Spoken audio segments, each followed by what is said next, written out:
பட்டியல் பழங்குடியின மக்களுக்கு 8% இடஒதுக்கீடு. சமூக நீதியை இங்க ஆரம்பிச்சிருக்காங்கன்னு பாருங்க.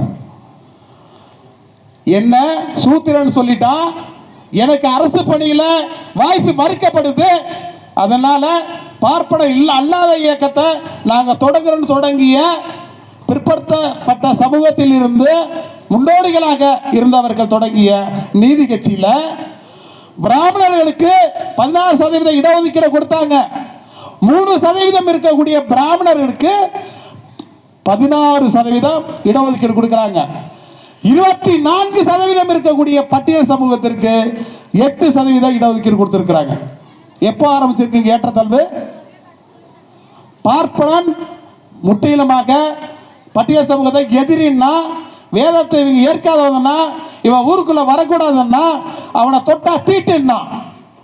ஆனா இங்க பிற்படுத்தப்பட்ட சமூகமா இருக்கக்கூடியவர்கள் என்ன சூத்திரன் சொல்லிட்டான், என்ன வேசி மகன் சொல்லிட்டான், என்ன அடிமை சொல்லிட்டான், என்னை சப்போர்ட்டா நீன வான்னு என் தோல் மேல, என் பாட்டனோட தோல் மேல கை போட்டு கூப்பிட்டு நாம ஆட்சி அமைப்போம், எனக்கு சப்போர்ட் பண்ணு நானே வரவழைச்சு கொண்டு போயிட்டு நீதி கட்சி துவங்கி ஆட்சிக்கு வந்த உடனே பிராமணருக்கு 16% இடஒதுக்கீடு, 3% இருக்கக்கூடிய பிராமணர்களுக்கு 16% இடஒதுக்கீடு, ஆங்கில கிறிஸ்தவர்களுக்கு 16% இடஒதுக்கீடு, இஸ்லாமியருக்கு 16% இடஒதுக்கீடு, பார்ப்பனர் அல்லாதவருக்கு 44% இடஒதுக்கீடு.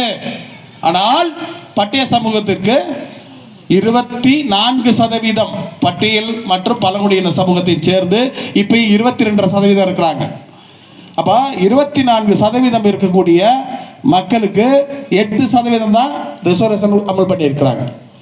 இன்னைக்கு திராவிட கழகம் சொல்லிட்டு இருக்குது இது நீதி கட்சியினுடைய பாரம்பரியம். நாங்க நீதி கட்சியிலிருந்து வழிவந்தவர்கள். நாங்க திமுக ஒன்றும் அண்ணாதுரையிலிருந்து ஆரம்பிக்கப்படல.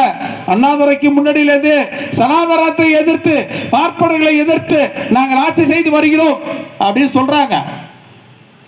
அப்ப சனாதனம் இந்த மண்ணில காலூன்றி விட கூடாது, அதற்காக நாம எல்லாம் அணிதிரள்னு சொல்றாங்க.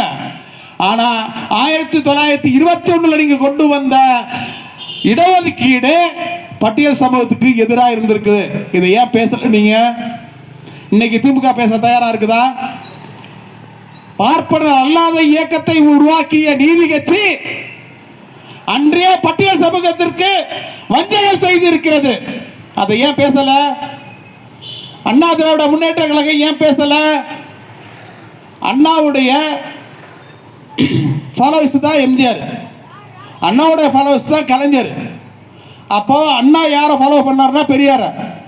பெரியார் எந்த கட்சியில தலைவராக இருந்தாருன்னா நீதி கட்சியுடைய தலைவராக இருந்தார்.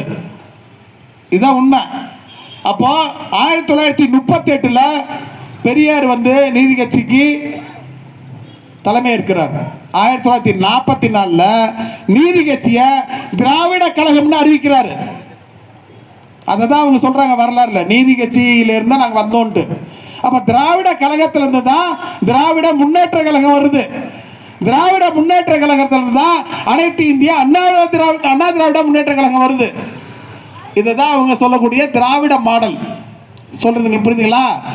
ஏற்கனவே இங்க ஆரிய மாடல்ங்கிறது வர்ணாசிரம தர்மத்தின் அடிப்படையிலே மருதம சட்டத்தை நடைமுறைப்படுத்தி ஆட்சி செய்து கொள்றாங்க. அதுல சூத்திரர்கள் வஞ்சிக்கப்படுறாங்க, சூத்திரர்கள் தாழ்த்தப்பட்டவர்கள் இருக்கிறாங்க, அவர்கள் வாய்ப்புகள் மறுக்கப்படுது.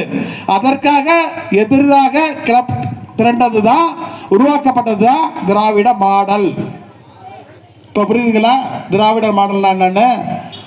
ஆனா அந்த 1920 ஆட்சி கொண்டா 21 ரிசர்வேஷன் கொண்டு வந்துட்டாங்க. ஆனா இன்னை வரல ரிசர்வேஷன் இருக்கு நமக்கு. இப்போவும் இந்த ரிசர்வேஷன் யார் கொண்டு வந்தா? அப்ப அதை பார்த்தாதான் நமக்கு வித்தியாசம் தெரியும்.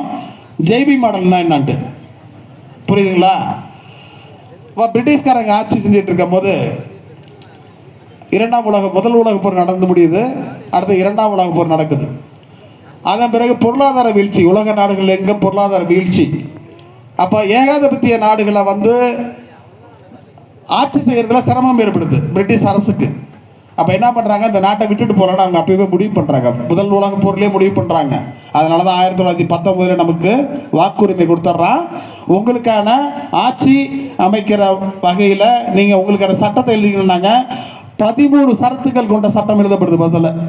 எப்போ 1919 இந்தியன் ஆக்ட் அப்படின்னு சொல்லி உருவாக்கப்பட்டதில் 19 சரத்துக்கள் கொண்ட சட்டம் இயற்றப்படுது. அந்த சட்டத்தில் வாக்குரிமை வந்துருச்சு. ஆனால் இங்கே உயர் சாதி என்று சொல்லக்கூடிய பிராமணர்களுடைய ஆதிக்கமாக இருந்தது அந்த சட்டம். அந்த 19 சரத்துக்களும் பிராமணருக்கு சாதகமாக இருந்தது. அப்போதான் கிளர்ச்சி நடக்குது திரும்பவும். அதன் பிறகு பார்த்தீங்கன்னாக்கா இங்கே கோர்ட்டில் சில நடைமுறைகள் நான் தான் சொல்லல, மனுதர்ம சட்டம் அப்படின்னு சொல்கிறத. மனுதர்ம சட்டத்தில் பிராமணன் தப்புனா தண்டிக்கப்படாமல் அதெல்லாம் இருந்து இல்லையா. இப்போ இருக்கக்கூடிய சட்டம் சாட்சிய சட்டம்னு இருக்கு, குற்ற நடைமுறை சட்டம்னு ஒன்று இருக்கு இல்லையா, தண்டனை சட்டம்லாம் இருக்கு இல்லையா. இந்த சட்டம்லாம் பிரிட்டிஷ்காரங்க ஆட்சி காலத்தை கிழக்கிந்திய கம்பெனிங்க ஆட்சி செய்யும் போது அந்த சட்டம்லாம் இங்கே இல்லை. எந்த சட்டம் இருந்ததுன்னா மனுதர்ம சட்டம் தான் ஆட்சியில் இருந்தது. அப்போ கிழக்கிந்திய கம்பெனியில இருந்து பிரிட்டிஷ் அரசு நேரடியாக இங்கே ஆட்சிக்கு வராங்க. நேரடியாக அரசு இங்கே ஆட்சியை கைப்பற்றின பிறகுதான் இங்கே பல்வேறு சட்டங்கள் கொண்டு வர 1858 பார்த்தீங்கன்னாக்கா பிரிட்டிஷ் அரசு ஒரு சட்டம் கொண்டு வராங்க. அந்த சட்டத்துக்கு பிறகுதான் இங்கே சாட்சிய சட்டமே கொண்டு வராங்க. தண்டனை சட்டமே அதுக்கப்புறம் தான் வருது. மனுதர்ம சட்டத்துக்கு எதிராக இதெல்லாம் வருது. இதெல்லாம் வந்த பிறகுதான் இங்கே என்னவாச்சுன்னா வச்சுக்கங்க, ஐயோ போச்சு. எது போச்சு? ஐயோ போச்சு, அந்நியர் நம்ம நாட்டை ஆளக்கூடாது, அந்நியரை வெளியேறு. அதுக்கு முன்னாடி பிரிட்டிஷ்காரங்க ஆட்சி செஞ்சுட்டு தான் இருக்கிறாங்க. அப்பெல்லாம் அவங்க சொல்லலை. எப்போ வர்ணாசிரம தர்மத்துக்கு எதிராக மனுதர்ம சட்டத்துக்கு எதிராக பிரிட்டிஷ் அரசு ஆட்சியை கொண்டு ஒரு சட்டத்தை ஏற்றுறாங்களோ அதன் பிறகு சொல்றாங்க அந்நியர் இந்த மண்ணை ஆளக்கூடாது, அந்நியரை வெளியேறு அப்படின்றாங்க, வெள்ளையனை வெளியேறுங்கிறாங்க. அது மட்டும் இல்லை, 1827 அனைவருக்குமான கல்வி அப்படிங்கிற சட்டத்தை கொண்டு வராங்க. 1827 அனைவருக்கும் கல்வி கற்கும் உரிமையை பிரிட்டிஷ் அரசு தான் வழங்குது. அதுக்கு முன்னாடி சட்டம் இங்கே படிக்கிறதுக்கு அனுமதி இல்லை. அதுக்கு முன்னாடி யார் படிக்கலான்னா பிராமணர் மட்டும்தான் படிக்க முடியும். அடுத்தது சத்திரியர் படிக்கலாம், வைசியர் ஒரு சில விஷயங்கள் வரலையும் படிக்கலாம், லிமிட்டட் கொடுத்துருப்பாங்க. சூத்திரர்கள் படி